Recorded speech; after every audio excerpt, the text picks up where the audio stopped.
Okay, good.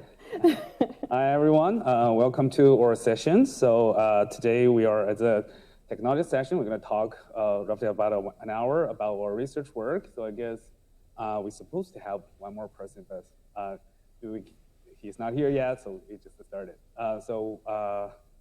We want to, everybody going to have like a 15 minutes talk, and then if you have any questions, just feel free to ask, okay?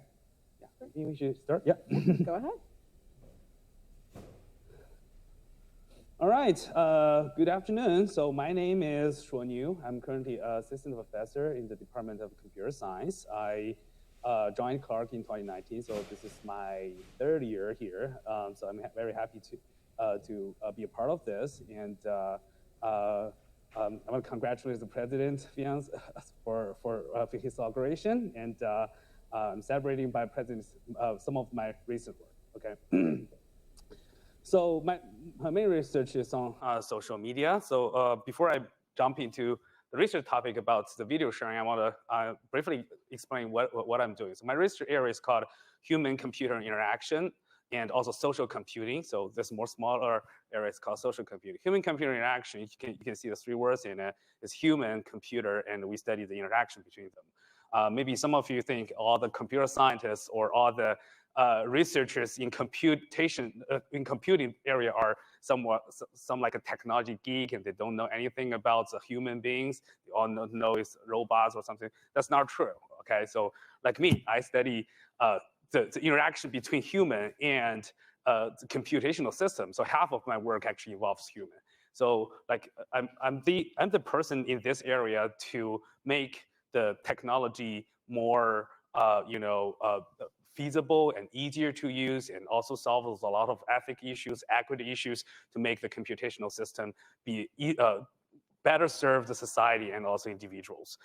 So my particular interest is in social computing. Social computing is the area to study the collaborative system, like social media or the Snapchat or mobile phones that connect people from all over the world. So we want to use some of the computational methods to understand how people use social media, use computational systems, and also how those systems can be designed to better serve the population. My recent research, after I joined Clark, I shifted my research focus a little bit towards YouTube. So raise your hand if you have ever heard about this website. Okay, I will be surprised if anybody say I never heard about it. Who has visited almost like every week? I see quite many. I'm not going to be surprised if you, most of us have used this, heard or used this website. So according to a Pew Research in 2021, believe it or not, YouTube is actually the largest social media in the market. It's even surpassed Facebook. So 81% of the US adults have been used YouTube in the past, I believe it's in the past months. And then, its competitor, TikTok. Everybody heard about TikTok, right? The TikTok is also quite popular, and it's getting more and more popular nowadays. 95%, they're especially popular among the young generation, right? 95% of young people between 18 and 29 have used YouTube, and 48% of people between 18 and 29 have used TikTok. So you can see those websites are getting more and more into people's life, and it could become a part of the thing people kind of, especially the youth, are using every day. So what do we see on YouTube or TikTok, right? We probably see someone travel all around the world, and we see what they say. All of those vlogs, I believe everybody, if you want to visit some place, you want to learn about the place, you watch those videos, right? Or if you have questions about, how I train my dog, or how I cook a Chinese recipe, right? The first place you'll find probably not buying a book anymore. You probably just go to YouTube and find a video to learn it. And also for the young people, I don't know if the light is too bright here. I cannot see how many young faces are there. You are watching the games, right? You watch those, LOL games, and every time they have a game, you sit there with there and want to be a part of that. And also some weirdos. It's not weirdo, but believe it or not, there are actually millions of people are doing that. Watch other people's eating, right? So those kind of mukbang videos. You're a big pan of ramen, in front of the public, and when you watch it, you're gonna have saliva in your mouth. You're gonna feel hungry, right? And also another type of video, ASMR, that's also part of my research, is you whisper. It's a community of whispering. So you whispers to the others, just mimic some feelings of intimacy and relax your audience and make them feel comfortable. So you can see there are a very wide range of topics that are on YouTube and also TikTok. So it's not just one aspect, self-knowledge. It's actually rooted into your life and covers and connect you socially, emotionally, and also bring some and generate some kind of experience that you otherwise won't have in your life.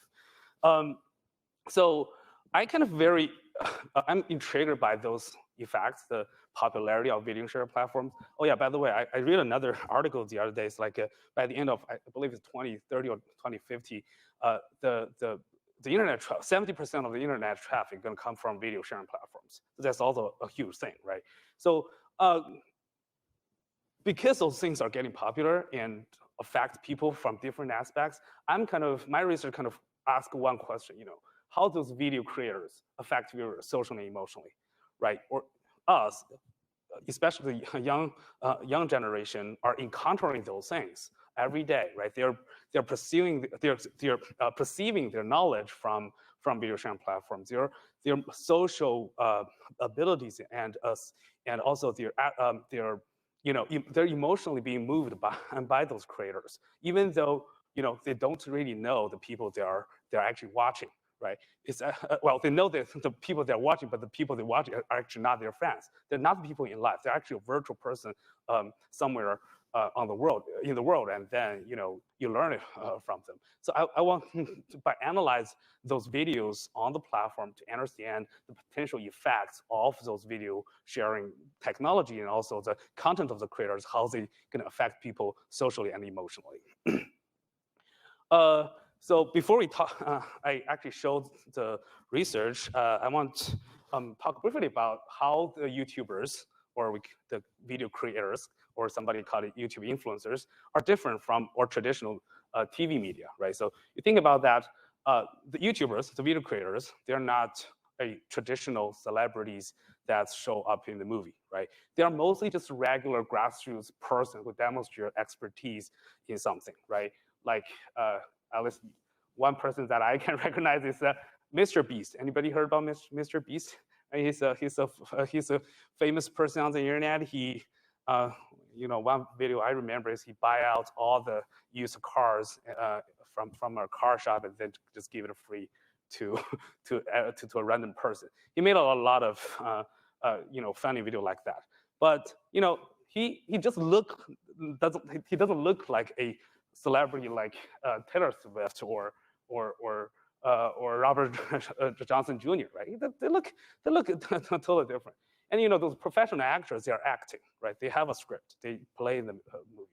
And the second big difference things is, their channel always seems about their life, right? So we have, if you're making a eating channel, you just eat different things every day, and then show it to the viewers. It's themed, right? If you have a game channel, you play a game every day, you do that, and then you grow your own expertise and build a community around you, right? But for movie star, they play different roles, right? Today they are a doctor, tomorrow they are different. They are a nurse. The other day they become a teacher. They play different roles. And compared to the celebrities, those YouTubers, they have a relatively smaller community. Right? They are known by less people, but meanwhile, they're more approachable, right? If you message them or if you DM them on the social media, they might reply you.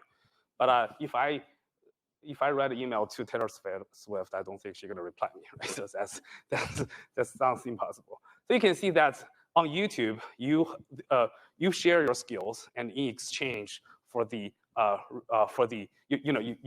you affect your viewers socially and emotionally, and then you build a community around you, and then you become a virtual friends to them, right? And then those type of relationship are also built through those type of one-on-one communication. So so my research kind of trying to study those different phenomena by asking how YouTube content creators manage the interactions with the viewers and form a community of mental health support. That is mostly the research I did. I'm gonna be brief on what research I have actually done because I only have like 15 minutes, but that's kind of the highlights of the research projects I carry out. One of the first projects I did when I came to Clark is called Stay Home With Me. This is a hashtag called that's actually initiated by YouTube. It's for, during COVID-19, when the COVID comes, there's a national lockdown, everybody gets stuck at home. Mental health is a very big issue when you stay home for a very long time. You're gonna feel lonely and you're gonna feel disconnected from the community. And YouTubers actually reflect on that and decide to help. They launch some sort of a campaign, or you can call it a movement, to make Stay Home With Me videos to help people stay connected and reduce their loneliness. So, and then this type of movement actually attracted huge traffic. The With Me tag increased by 600% after the event. A lot of people are turned to YouTube to actually stay connected, to feel, to do something with the world, right? So to avoid loneliness. To study this one, I kind of being interested in this because this is the very first social media movement to actually help people during, to reduce some kind of mental health problem, right? So there's no study before to study similar phenomena, and it's valuable to have a deeper delve into this movement and understand, like what Stay Home With Me videos have been made and how they relate to the COVID-19. And the second question I'm interested in is how does Stay Home With Me in different styles affect the social provisions in the video? Social provision is a psychology theory which says you need those 7 different types of social provisions to avoid the loneliness. Like you need your connection to your parents, like someone provide you intimacy, someone share interests with you, some type of guidance from a mentor type of role. When you are quarantined, you basically lose connection to all of those, right? I'm interested in whether those videos provide this type of social provisions and help you shield against loneliness. The last one is mostly about how does that affect, how different social provisions affect the viewer engagement, right? So which type of the videos are more popular, going to be watched more times. So understanding those going to know, if we have some similar events in the future, how do we make videos to handle that? But so we use the YouTube Data API to collect the data. So we use a quantitative approach to analyze a large number of data, 23 videos between the beginning of the pandemic and the May 15th are collected. And then we also collect some of the metadata, including the likes, dislikes, subscribers counts, comments count, etc. And then we analyze 42 videos in total.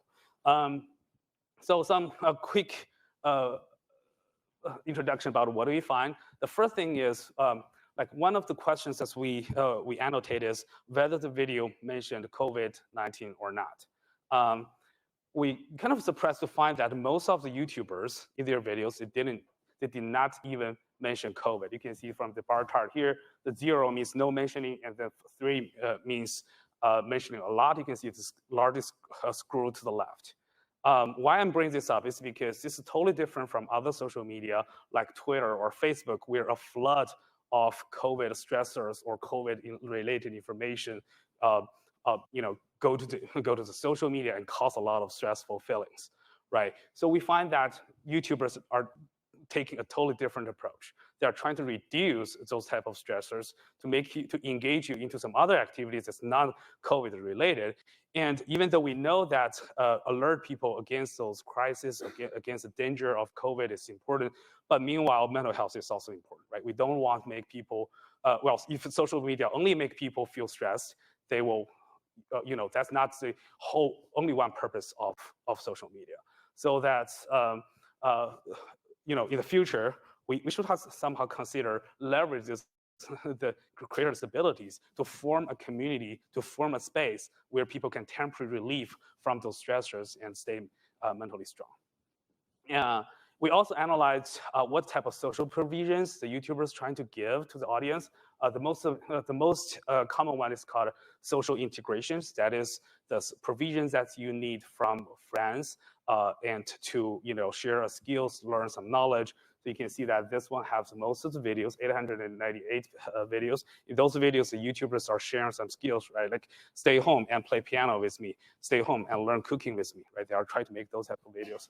Second most common is a guidance. They are trying to share some knowledge and help teach you learn something like how to speak Chinese, right? They make those videos. The type of provisions that are not that common are the attachment, reassurance of words and the nurturance. Those type of provisions are generally obtained from like your mom or your parents or someone who can give you those intimacy. And it's not surprised because YouTubers are not showing some love or they won't kiss you in front of the camera to let you obtain those. But when we analyze the comments and all those the viewer data, the videos that actually show some intimacy, like showing those type of love, actually receive more views, right? So that's kind of hints that during the pandemic, people need those type of care, right? And they attract more viewership. That's briefly about the first study that I did. And then later on, I'm interested in another type of video called ASMR. Do we have any audience know what this stands for? No? Yeah, that's actually a very popular type of special videos that a lot of people are watching. They have millions of audience all around the world. ASMR stands for Autonomous Sensory Meridian Response. It's a neurological response reacting to like a tingling or whispering in your surrounding environment. If you don't know what that means, I believe like just think about this, you go to a barber shop, right? Somebody cuts your hair. When they move their scissors around your head, you probably feel like a little drowsy or those type of tingling sensations. That is a typical ASMR, but there are a whole lot of different things. And one thing about that is different people can have different response to different triggers, right? Like some people, when you hear like somebody ripping the paper, you're gonna feel those type of feelings, right? Or somebody, for example, rub something squeezy or or liquid, move some liquid around your ear, you feel those type of tingling sensation. That is also a effect of ASMR. So a lot of YouTubers, they're leveraging those type of effects to create a video type called ASMR videos. What they do, they just whispering near the mic, and then they ask you to put on your headsets, and then since the microphone, their speech gonna near your ear, they're gonna generate those type of fake feelings, and those videos are called ASMR videos. Believe it or not, there are 5.2 million ASMR videos in 2016, and then after 3 years, the ASMR video grows to 13 million. And if you look at the top 100 search words in the United States, ASMR is actually is at the second place. They are very popular on YouTube. And I think, oh, those videos are popular. Why they are, how people make it? What's the effects of that? Right? Why people are watching them? Right? So therefore, I'm trying to study the ASMR, including like, what are the interaction modalities? Are they touching things? Are they just whispering? Are they trying to eating things? Or are they trying to, doing some makeups or do some role plays? Those are different dimensions of interaction modality. And the second question that I explore is how do those ASMR artists design those parasocial attractiveness? Basically, how do they perform tasks? What type of tasks they perform, right? And how do they socialize with the audience? And how do they, what's the other one? Social, how do they trying to perform physically getting closer or virtually getting closer to the viewers by just manipulating the camera, right? How do they do that? And the last one is how the viewers express their feelings in the comments. So again, we collect a large number of data. We use ASMR to search YouTube, and we programmatically received to call this API to crawl the data, and we got 85,000 videos, and then we sampled 30 videos from them, and we perform a statistical analysis. So in sum, those type of ASMR interaction can be summarized into 3 big categories. The first one, as I call it, multimodal social connection. So those YouTubers are not purely just generating those sensational feelings. They are trying to socially connect the viewers. How do we know that? Because 70% of the videos have those virtual fake conversation, right? The YouTubers are trying to talk to you.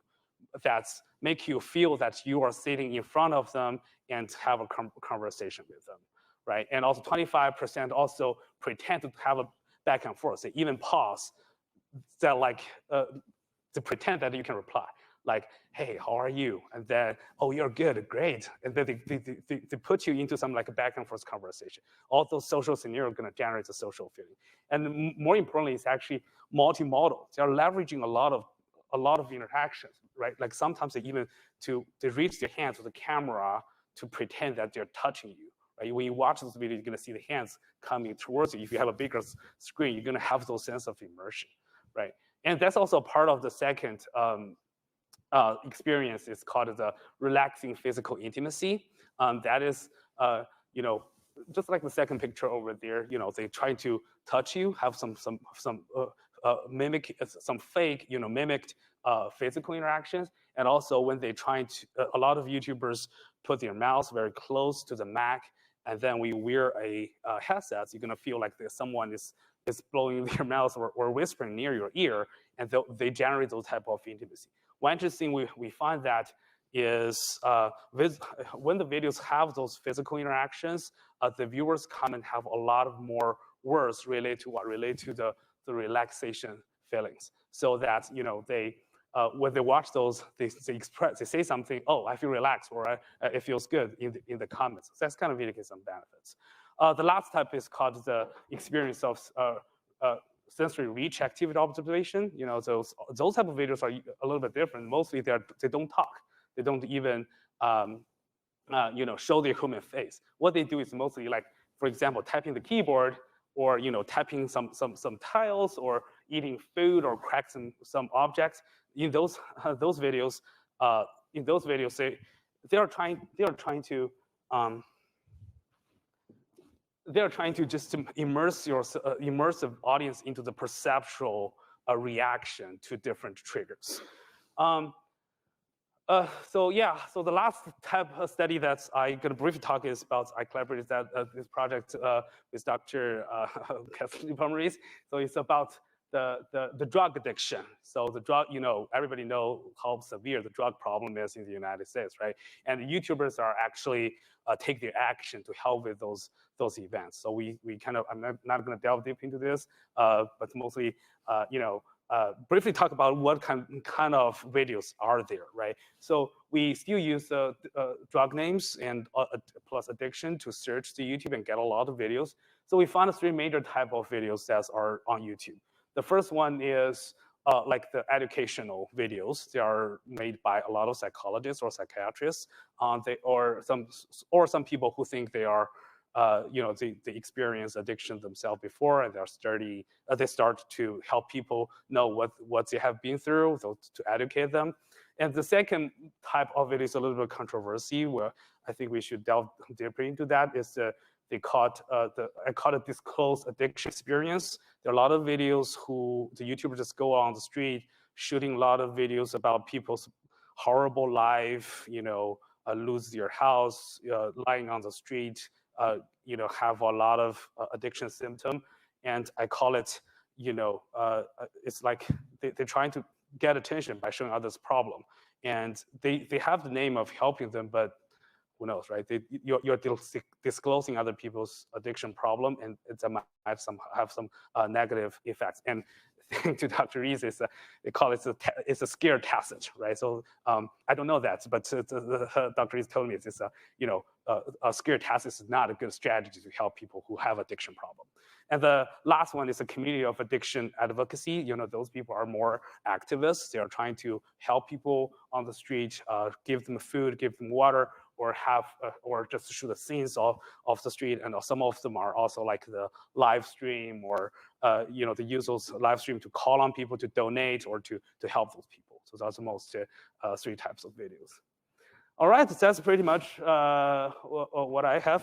Sorry for taking a little over the time, and I'll hand it over to maybe Hanan. Are you ready? Thank you.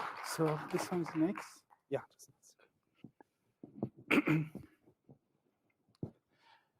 Okay, good afternoon, everyone.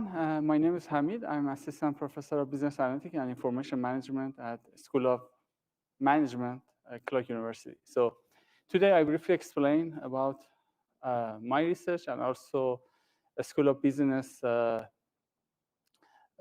plan for adopting blockchain technology and being active in cryptocurrency and related technologies. Okay, so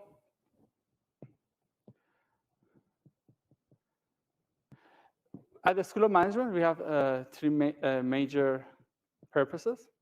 The first is teaching the most advanced topics to our students.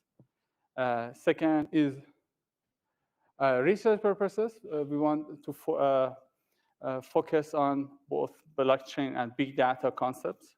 So, and there is some interconnection between these two, which is our focus.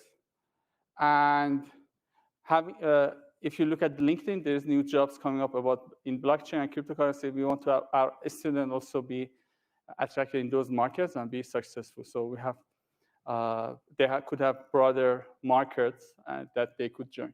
So, but how it started at the School of Management? So we applied for an innovation grant, and it was under a Business Edge Technologies Lab, which basically we got the grant and we started to initialize our lab. There's a chip shortage, as you might know. So, but we plan to have it by the end of the summer. So, but you already through the grant, we already have some deliverables. The first, we develop a course on blockchain and cryptocurrency. So it's a start from concepts, then we go right into the hands-on experience. The students learn how to code the blockchain, then how to create some sample cryptocurrency, how to do trades and creating their own NFTs, so on and so forth. And the second part, which comes after summer, that we basically could finally get our computers and install, have the lab. So we started research. I already started some collaboration with scholars in the United States. So I show you a couple of papers that we just published, and also then we will have a presentation, Informs conference on detecting frauds. It could happen both in cryptocurrency trades and also blockchain transactions.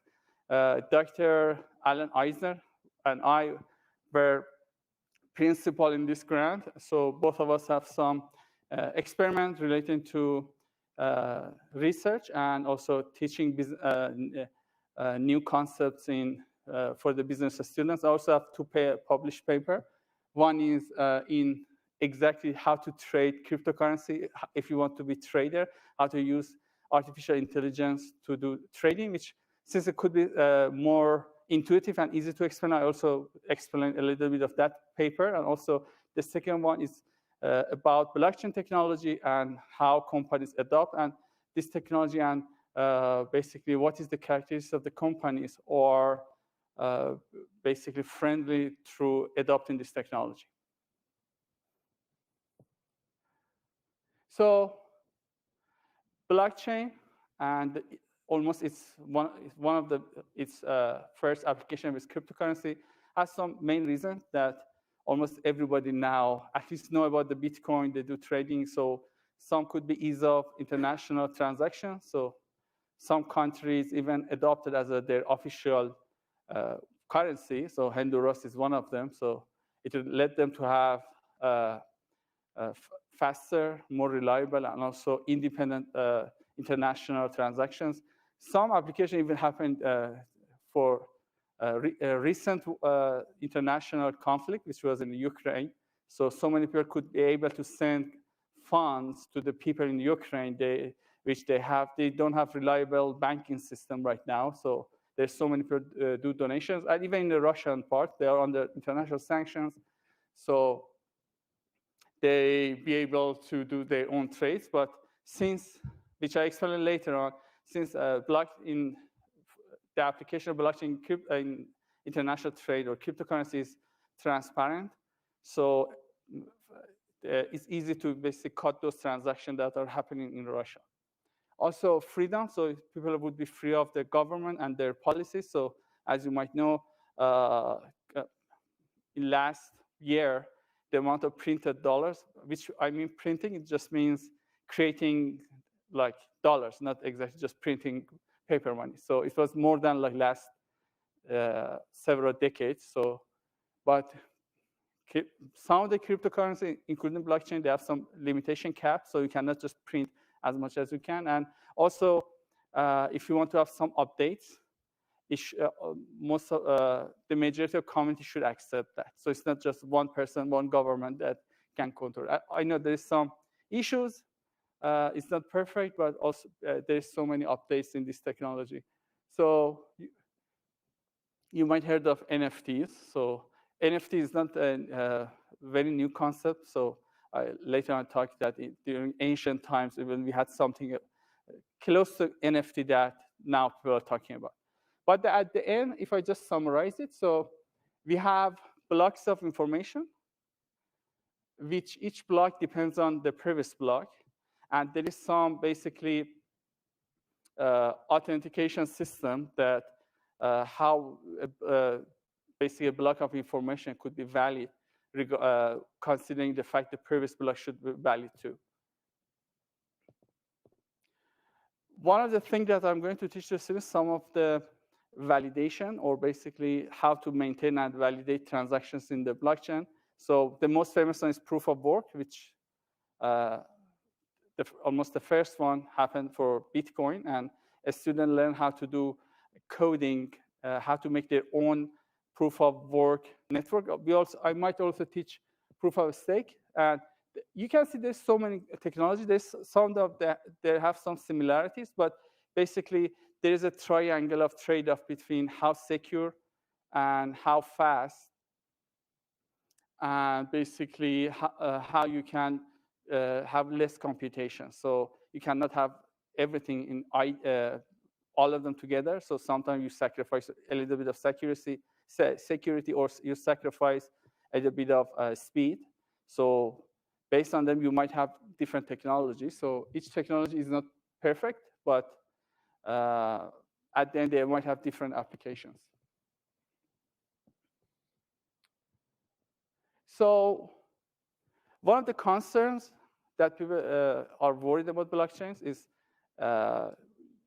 using blockchain crimes and dark web, and also, as I said, even some Russian investors are investing in Bitcoin right now.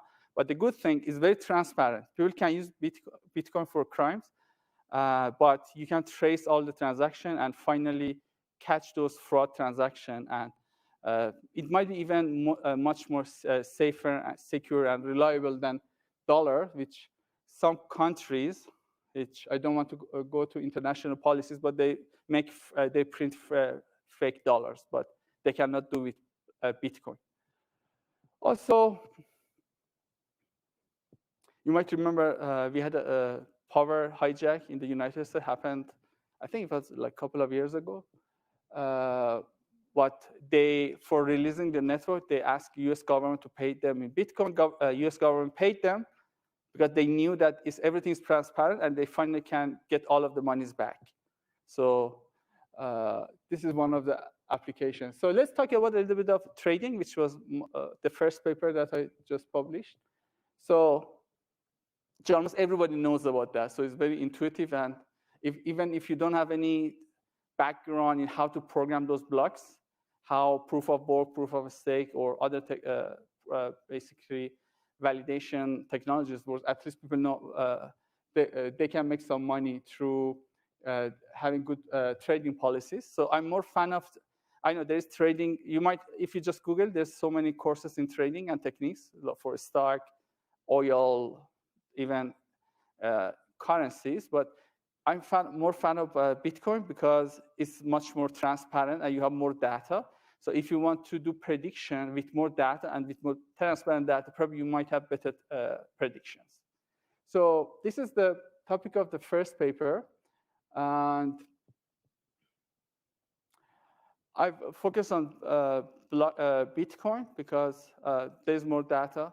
More other people also did some in literature, so I could adopt and use the technology. Well, let's talk about other types of cryptocurrencies. So blockchain was the first, but in terms of technologies, is not the most fanciest one. So you could also adopt more technology-based blockchains, and which happen Ethereum and Solana, which are the more advanced type of blockchain, but still their currency is not as common as Bitcoin. Also, in the course that I'm going to teach, I use Solana as a both blockchain network and also the currency, and I teach a student how to make their own currency through that Solana blockchain, and also how to do trade they make their own currencies and also their own NFTs.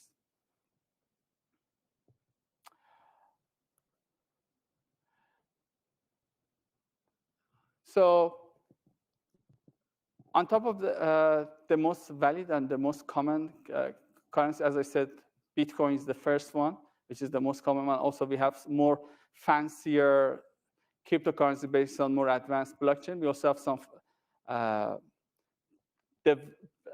cannot find any polite term for that, but usually people call them as, sorry to say, shitcoins. So they'll just make their own currencies and they get very active in social media. So they suddenly get so many people to buy those currencies and suddenly they just sell them. So just look at this fluctuation in the price.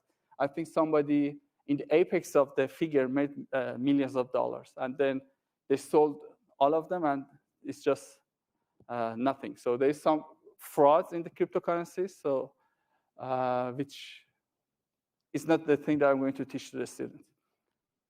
And let's talk about that paper. So I mean, I said the first paper that I'm going to focus here is about how to trade. So I look at so many data sets because let's say there's so many, I mean, China and India, they're large countries, and more than one, I think Dr. Fang can correct me, but China is about 4 billion, sorry. So just assume how much of Chinese yuan currency could affect the Bitcoin price. So if Chinese people suddenly there's an increase in their currency or some drop in their currency, it might affect how they trade in the cryptocurrencies. Oil, gold, and even other cryptocurrency could affect Bitcoin prices. So I gathered those data, did some data preparation, and adopted some sample balancing algorithm, and finally used a very transparent model, which is decision tree. I don't go to the detail of decision tree, but it's among those algorithms that you can go under the hood and see what happens. So look, so the accuracy of prediction is 97, 98%, which is really good. On top of that, so you can use this model for different purposes. So you can focus on long time trading or short term. This is for just one-day trading. So what happens tomorrow if the Bitcoin price goes up or down? So this model could predict with like 97% if the Bitcoin price would go up or down in the following day. And it was before COVID area. So I want to use those any data before 2020, which was, there was not that much of fluctuations in the market. Then I said, okay, let's use the same model for the COVID-19 era, which is after 2020. As you see, the accuracy dropped to 87%. I've seen that my model is not that much confident on predicting the next day Bitcoin price fluctuation if it goes up or down. So if you look at this figure, there is some portion, the big portion of my data. So my model is very confident if it goes up. So look at the right side of the figure and how it goes down. So for some part of data, which is majority, my model is very confident. So with near 100% can say for some days it goes up and down. For some days in the middle, so my model is not that much confident. As you see, the confidence is about 0.55. So I just said, okay, let's just drop those days that my model is not that much confident because maybe because of too much of fluctuation that didn't happen before, my model didn't train well. So if I exclude those days that my model is not that much confident, again, the accuracy would be near like 95%. So what it shows with the data that I had before COVID, I could predict the COVID Bitcoin price with near 95%, which is, again, it just shows the high reliability in the model. And also I made a tool, so if you look at my paper, you can basically download the codes and do your own prediction. I also made a GUI. So in this GUI, you can just drag and drop information of Bitcoin, and it just tell you what happens in the next day, which you see the prediction I made in the bottom. So it so the confidence is 0.42, is very low confidence. So if I use my tool, do the prediction, it's just a 0.42, I don't suggest to do trading because my model could go, it goes up and down, but if it's like 42, 55, don't do that. So it just shows that my model is not that much reliable for the next day. Okay, again, another part of the grant is developing the course. NFT is one of them. So you might see crazy prices of some NFTs that people cannot digest. So even I cannot digest most of them, but like the first tweet or these monkeys, they cost millions of dollars. But I'm not sure about if you heard about ray stones. It's just basically large stones that people use for trading, like I think thousands of years ago. So they used to have physical ray stones to just do their trade, maybe with some food or some outfits, but they were very heavy to transport. Sometimes they just dropped them in the river. So after a while, they never had the physical ray stone, but they knew there was some ray stone down the river. Still, they use them for trading. So they said, okay, there is 2 ray stones in that river. So, and I sell half of it to you. You give me some foods. So even in the ancient time, people used something that didn't have any physical basically appearance. They just knew something there and they use it for trading. I know it's not that much of, it might be a little different from the NFTs, but it still shows that sometimes people use something that didn't have any physical appearance anymore. They just use it for the trades.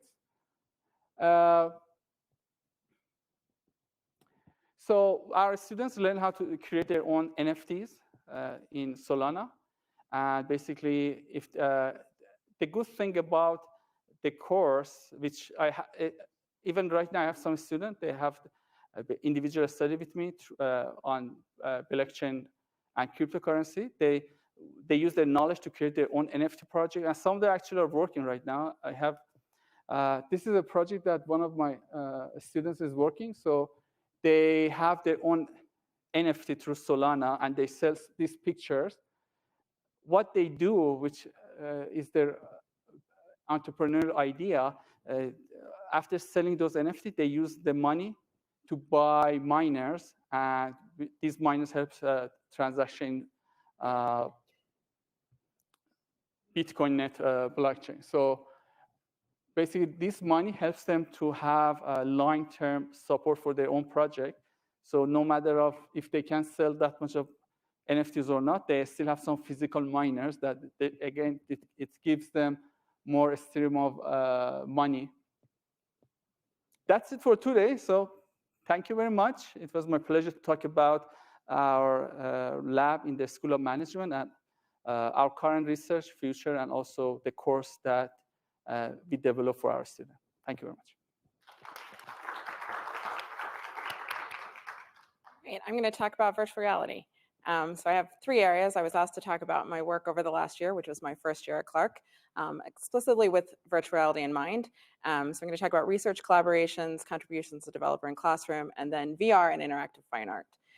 So research collaborations, I wanted to start with a piece that I did a couple of years ago with Dr. Tara Peppas at SUNY Geneseo. And I start with this because I think this reflects a lot of the potential and powers of virtual reality in relation to sort of the research that we're doing here. So virtual reality, there's certain aspects of it that we think are really powerful, like the immersion part of it, and also the ability to embody the avatar that you inhabit in that virtual space. So for this scenario, basically you have to put on a VR headset, right? So that headset allows you to occlude the rest of the physical world around you. It often has headphones as well, so you're not hearing anything from that world. So that adds to that immersive element. The other thing that you do is you have a 360-degree 3D environment around you that you're experiencing in this virtual reality. And for this instance, we wanted to have something where these were graduate students in Graduate School of Education, and they were training to be teachers. So for part of their experience, they would be placed in the classroom, which was an extremely important part of their experience, being able to act as a teacher in a classroom. But there's a limited amount of time. They might only have 1 or 2 semesters to do that. They might only be exposed to a certain set of situations. So how could we extend that? So we were looking to have something that would happen in the graduate course as a cohort, allow them to experience that as often as they wanted to, and be able to discuss that. And also, another very important part of virtual reality that we used here is the ability to go through scenarios that might not be as safe in reality. So sometimes that can be physical situations, like working on an airplane, but it can also be situations where you're working with other people. So in this case, how you handle your interactions with another student, a young student, is something that you want to get right in the physical world, but something that you can play with or experience differently in virtual reality. So all of these made this a very particularly good product and combination for virtual reality, as well as the education department. So we did a couple of things. There's multiple ways to move in virtual reality, but we wanted to have something that increased that immersion level. So we made what's called basically room scale VR. So for the participant to be able to move across the room in the classroom, they also had to move physically in the VR, in the physical space as well. We also wanted to have a sense of time, because that increases your embodiment of the avatar in VR. So there's usually a situation where you're trying to interact with these other avatars, and you have maybe a dialogue system, for instance. So in this case, we wanted to make sure that they didn't rush through that dialogue system. So I made it so that they wouldn't actually progress unless they read out loud their dialogue. So the system would actually detect if they were reading it. So again, immersion, embodiment, this is sort of the empowerment of VR. So here at Clark, we have an academic innovation fund in partnership with the Graduate School of Management and the Becker School of Design and Technology. And so what we're doing there is the School of Management is crafting a dialogue tree based on approved business case studies. They have a number of these case studies. We obviously are only going to work with one right now to start with, but they've selected it especially because it will help with critical thinking skills for their students. And what we're doing on our side is we're developing the VR application to allow the students to interact with that case study in virtual reality, using a lot of those techniques that I mentioned, so that we have that immersion and that buy-in and that sort of embodiment of the avatar. So we also have, I'm going to talk about this a little bit, digital twins. So it's not quite really VR, but it is in a second. But digital twins are basically a digital version of a physical system. So it can be something as small as, say, like a pond. So you might have a water biome, and you want to have that's in physical reality, but you want to have a virtual version of that and the data sets around it. But it can also be something as large as, say, having a digital twin of the entire globe's weather system, right? And that means obviously more data. And then depending on what the fidelity of that digital twin is, there's even more data and processing time. And an ultimate goal would be able to get it as close to a twin as possible, so you have more information about the space. Why is this important? Because right now, while we're able to do various things with collecting the information and the data, how do you use that data? And so there isn't really a standard yet, but one possibility that we're thinking of is that you could have the ability to use that data in virtual reality. So you'd be able to represent that data instead of just numbers or charts, and something that could be more accessible to multiple stakeholders. So there's an NFS grant application in the process right now in partnership with Clark's IDCE and the University of Mexico, UNAM. And my small portion, so it's about climate change. It's a whole system and a whole collaboration, very exciting. But my small part is about the possibility of the visualization of the data of the climate systems and pulling from external GIS and climate databases and being able to put that into virtual reality so that we could look at that for policy analysis. So basically, how do we make something, that might be a set of numbers, how do we make that accessible to all the stakeholders? And one way to do that would be make an immersive experience so that you could be in that space. And of course, it would really require intuitive interaction. So we're talking about a UI UX system as well, and how you'd be able to manipulate that data, even if you're not a climate expert, for instance.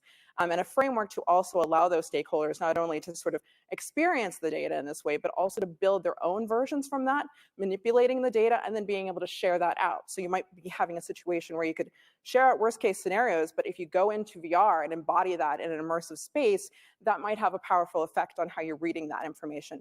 You could also explain in a different way sustainable alternatives, again, by being able to be immersed in that space and embody it. And so we think this could be a potential standard for how you could do digital twin visualization, perhaps. And then contributions developer in the classroom. So this is my first year, so in the fall I taught an FYI, Fundamentals of Game Development, which I've taught many times, but this is the first time I decided to do it with VR. This is an example of one of their projects in the last 5 weeks. And my point here is that I think it's important that we have these courses and the way that you offer these courses. The courses are critical because they're courses on technology that aren't abundantly available or accessible. And in fact, none of the students in my class had ever developed with VR, but most of them had never experienced VR, except maybe over at a friend's house once, many of them not at all. And there's definitely sort of a gate to feeling confident enough to work with new technology. And so I think it's wonderful to have introductory courses where you can present this and you can allow them to build a comfort level and then realize that they're totally capable of working with new technology and understanding the history behind it so that it becomes more approachable. So in the FYI, we were able to allow them to have headsets, access to headsets, and I use sort of like a building block technique and rapid prototyping so that we can get some results. I think it's really important when you're working with this sort of media and coding and programming and technology, et cetera, that you're able to see results that are applied, that you've been able to produce. So I like to have theory so they understand where it comes from, so it's no longer sort of scary, the data, and then creative exploration and application so that they can feel effective in their application of that. And the reason why is I like to compare it to, I have a course this semester, so in the spring for VR, that I'm co-teaching with Professor Amanda Theinart, and this is not for first years. So what does that look like in comparison to a first year VR course? And the idea here is that we assume that now that they have a comfort level, and they no longer think of this as something that they can't handle or manipulate, they know how to apply it in appropriate ways. So we go over case studies, but they are at this point able to recognize, okay, this is what makes a project suitable for VR versus just having it, say, on a PC, or maybe it would be a movie, or maybe it could be another medium form. Why VR? And you want to have that strong connection for them understanding what it brings to the table. And so they're able to work in groups to develop these. This is after 3 weeks, 3 different projects that we had brought to the table, and you'll see that they're not using building blocks anymore. They're bringing their own ideas and they're experimenting, and there's more depth to that because they're not so focused on just, oh my goodness, what do I do with the tech? They're thinking about how do I make this work so that the experience itself is something that's powerful. And I think that's something exciting to see in the development when you have a non-introductory course and being able to have an advanced approach to it. So yeah, the other important part of that is they also work in groups for that, because I really do think that being able to have them introduce the technology and talk about it in a meaningful way and basically teaching it is the best way to learn. So we make sure that that's part of it, and they're able to also introduce their projects to others because it's a learning and teaching sort of synergy going on. And then this is, I also teach game studio, which, yes, so in the fall, my game studio was in conjunction with our partnership with the ASA organization. And this is an example of a project that we did, obviously in 3D and VR, but we did it at the same time, both in PC and VR, because we're exploring sort of the differences between the modalities. So we know that there's a difference. We know that there's a lot of research on VR, but what about for learning specifically? So this is a very simple lesson. Basically, it's about assessing weight in a pet. But the idea is, would that make a difference with all other things being equal? And because of the game engines we use, so we use Unity and Unreal, we're able to develop for both platforms simultaneously with quite a bit of ease. So we're able to look at that and say, okay, if we develop this for both platforms, everything else is the same. So most of the code base, the visuals, the 3D effects, et cetera, it's really just the human interaction that differs. what does that say about the efficacy of learning from either of these? Is one platform better than the other, or do we not see a difference, et cetera? So we've built that, so now we're going to explore those differences in the future. And then this is my studio project for this semester, which was not intended to be in VR, but it's basically a 3D experience and actually has its own, basically it's a 2-player game. 2 people from different sides of the globe can play. They've never met. How do they communicate? They're not allowed to use any verbal communication, so they're using they can't draw or anything either. They have to use a small dictionary of symbols that are pre-existing, and how effective is that? How long does it take to do that communication? But the reason why I mention this is because we did not plan for this to be in VR, but we're at the point now with the techniques that we use in development to be able to try testing that out in VR now that we've done it as a PC development to see whether it actually has greater potential for communication and immersion in VR. And also, right now, when we were developing, every week we needed the people who were not programmers, who were not devs on that project to be able to still experience the project. So if you did modeling, design, level design, writing, et cetera, you didn't really want to have to play through the experience every single time, because in the beginning it might even be a little buggy. So how do we do that? We made a quick video instead. But a video is limited, otherwise we might ask them to go into Engine and scale through it. Not the best thing. But that brings us to virtual visualization of virtual environments. So what we could do is actually have those people who are non-programmers go in through VR to explore a 3D space in 3D, which makes the most sense. Do my 3D models look right? Is the lighting correct? Is the pathing correct? So that's another way to use VR even in the development stages. And that's not just for games, that's also obviously for film. I'm sure you know that. But also we're teaching an interactive theater class next semester. And so part of that is combining theater production techniques with game development techniques. And one of those, obviously, for set design, et cetera, how do you experience that and explore that before these things are actually built, right, and put in place? So we're going to use 3D visualization to do that in virtual reality so that you actually have 3D and 3D. And then, okay, I think I went to the right thing. Okay. Last thing is about fine art, which is an area that I do. So basically, I explore a lot of spaces, virtual spaces, in the sense of private virtual spaces, and I was considering the liminal transport between the physical into the VR space. But now I've sort of moved on to more public spaces for VR. So I've been exploring most recently the idea of avatars in public spaces, because all of my work centers on avatars.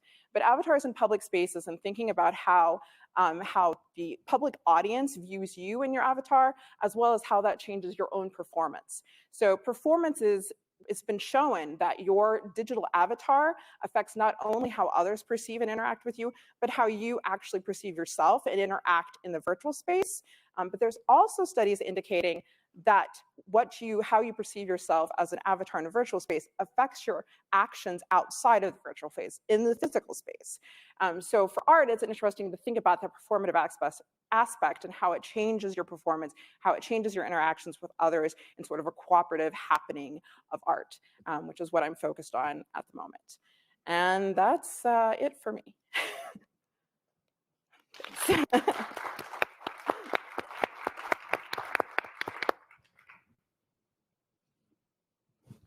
All right, I guess we are open for a few questions if anyone has.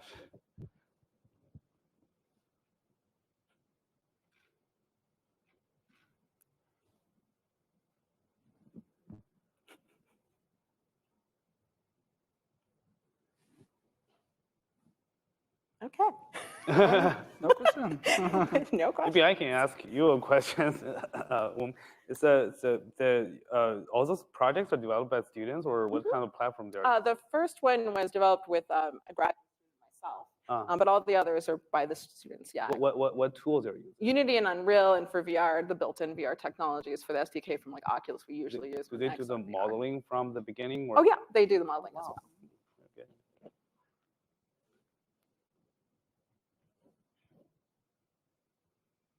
All right, maybe we can just. Yeah, we have we have a timer here, so yeah, we have 1 minute. Yeah.